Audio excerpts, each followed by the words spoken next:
পেহেলগ্রাম রক্তাক্ত, আর কবে দেয়া হবে পাকিস্তানকে জবাব? কাশ্মীরের পেহেলগ্রাম প্রকৃতির আঁচলে মোড়া শান্তির প্রতিচ্ছবি।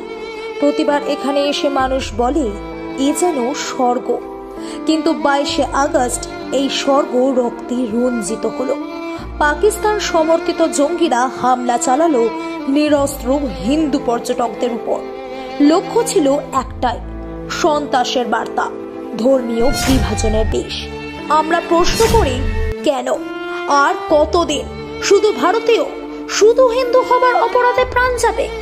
এই প্রথম নয়, 1947 থেকে শুরু করে 1965, 1971, 1999 পাকিস্তান বারবার চেষ্টা করেছে ভারতের অখণ্ডতাকে ভাঙার, কিন্তু প্রতিবার ভারত জিতেছে, প্রতিবার জবাব দিয়েছে সাহস আর বলিদানের।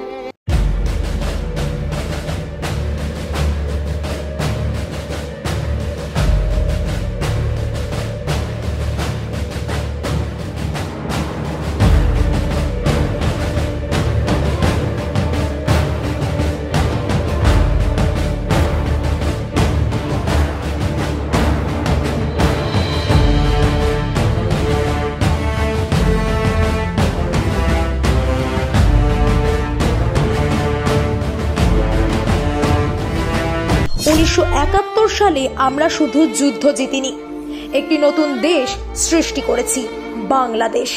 1999 এর কারগিলের যুদ্ধে প্রমাণ করেছি ভারত মাথা নোয়ায় না। আর পুলওয়ামার পর সার্জিক্যাল স্ট্রাইক ছিল ভারতের ইচ্ছা শক্তির প্রত্যক্ষ জবাব। কিন্তু এখন পেহেলগ্রামের জবাব কি? এই হামলা শুধু মানুষের উপর নয়, গোটা জাতির উপর। পেহেলগ্রাম আমাদের আত্মার অংশ, আর এই আত্মাকে রক্তাক্ত করার হিম্মত যারা দেখিয়েছে তাদের মনে রাখা উচিত, ভারত চুপ করে থাকে কিন্তু সঠিক সময় জবাব দিতেও জানে। আজ প্রতিটা ভারতবাসীর মনে একটাই প্রশ্ন, আমরা আর কতদিন সহ্য করব? পেহেলগ্রাম আজ কাঁদছে, শুধু পাহাড় নয়, ভারত কাঁদছে। আর এই কান্না একদিন রূপ নেবে প্রতিশোধের বজ্র নিনাদে।